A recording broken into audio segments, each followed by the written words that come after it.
Super bro. ಅವ್ರ look, ಅವ್ರ hair style ಪೂರ್ತಿ ಸೂಪರ್ ಆಗಿಟ್ಟಿದೆ. ಸೂಪರ್ ಆಗಿದೆ. ಸೂಪರ್ ಆಗಿದೆ. ಸೂಪರ್ ಆಗಿದೆ ಸರ್, ಸೂಪರ್ ಆಗಿದೆ. ಸೂಪರ್, ತುಂಬ ಚೆನ್ನಾಗಿದೆ. ಇಲ್ಲಿ ಮಾತಾಡಿ. ಹಲೋ ಸರ್, ಇದು ವಾಮನ ಅಂತ ನಮ್ಮ ಶಂಕರ್ ರಾಮಣ್ಣ ಅವ್ರ ಡೈರೆಕ್ಷನ್ ಫಸ್ಟ್ ಮೂವಿ. ಇವರು ಇದಕ್ಕಿಂತ ಮುಂಚೆ ಒಂದು 20 ಇಯರ್ಸಿಂದ ಈ ಮೂವಿಗೆ ತುಂಬ ಕಷ್ಟಪಟ್ಟು ಇಂಡಸ್ಟ್ರಿಗೆ ಬರಬೇಕಂದ್ರೆ ತುಂಬ ಕಷ್ಟಪಟ್ಟು ಬಂದಿದ್ದಾರೆ. ಬಟ್ ಎಲ್ಲೂ ಕಡೆ ಇವರು ರೈಟಿಂಗ್ಸ್ ಮಾಡಿದಾಗ, ಡೈಲಾಗ್ ಬರೆದಾಗ ಎಲ್ಲೂ ಹಾಕ್ಕೊಂಡಿಲ್ಲ. ಬಟ್ ಈ ಮೂವಿ ಅವ್ರು ಡೈರೆಕ್ಟಾಗಿ ಬಂದು ತುಂಬ 1.5 ವರ್ಷದಿಂದ ಕಷ್ಟಪಟ್ಟು ರಿಲೀಸ್ಗೆಲ್ಲ ತುಂಬ ಎಷ್ಟು ಓಡಾಡಿದ್ದಾರೆ ನಾವು ನೋಡಿದ್ದೀವಿ. ಬಟ್ ಇವ್ರಿಗೆ ತುಂಬ ಒಳ್ಳೇದಾಗಲಿ ಅನ್ನೋದು ನನ್ನ ಅಭಿಪ್ರಾಯ. ಮತ್ತು ಈ ಕನ್ನಡ ಇಂಡಸ್ಟ್ರಿ ಉಳಿಬೇಕಂದ್ರೆ ಟ್ಯಾಕಿಸ್ಗಳೆಲ್ಲ ಉಳಿಬೇಕು. ಅದಕ್ಕೋಸ್ಕರ ಈ ಮೂವಿ ನೋಡೋಕ್ಕೆ ಬಂದಿದ್ದೀವಿ, ಎಂಜಾಯ್ ಮಾಡ್ತಾ ಇದ್ದೀವಿ.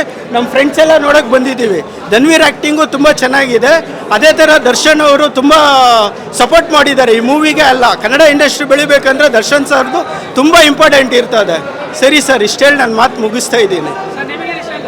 ನನಗೆ ಮೂವಿಯಲ್ಲಿ ಆ್ಯಕ್ಟಿಂಗ್ ಇಷ್ಟ ಆಯಿತು, ಫೈಟ್ಸ್ ಇಷ್ಟ ಆಯಿತು, ಏನಿದೆ A to Z ಇಷ್ಟ ಆಯಿತು. ನಮ್ಮ ಶಂಕರ್ ರಾಮನ್ ಡೈರೆಕ್ಷನ್ ಇನ್ನು ಮುಂದಕ್ಕೂ ಅಷ್ಟೇ ತುಂಬ ಚೆನ್ನಾಗಿ ಬರ್ತದೆ. ಮೈನ್ ಅಂದರೆ ಯಾರು ಸಪೋರ್ಟ್ ಇಲ್ದಿರೋ ಅವ್ರು ಇಲ್ಲಿವರೆಗೂ ಬಂದಿದ್ದಾರೆ. ಮುಂದಕ್ಕೆ ತುಂಬ ಒಳ್ಳೆ ಮೂವಿಗಳು ಮಾಡಿ ನಮ್ಮ ಕನ್ನಡ ಇಂಡಸ್ಟ್ರಿನ ಮೇಲಕ್ಕೆ ತಗೊಂಡು ಹೋಗ್ತಾರೆ. Thank you sir. Vamana cinema sir, Vamana cinema director ನನ್ನ ತಮ್ಮ ಸರ್.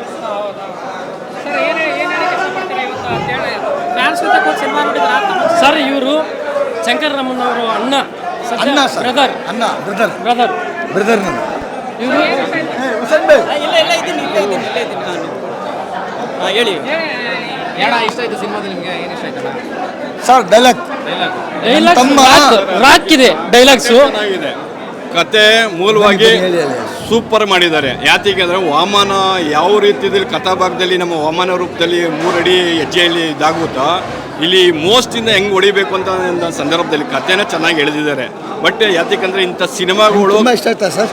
ಖಂಡಿತ ಚೆನ್ನಾಗಿದೆ. ಬಟ್ ನಾನೊಬ್ಬ ಸ್ಟೋರಿ ರೈಟ್ರಿಗೋಸ್ಕರ ನಾನು ಡೈರೆಕ್ಷನ್ಗೋಸ್ಕರ ತುಂಬ ಒಡ್ದಾಡ್ತಾ ಇದ್ದೀವಿ.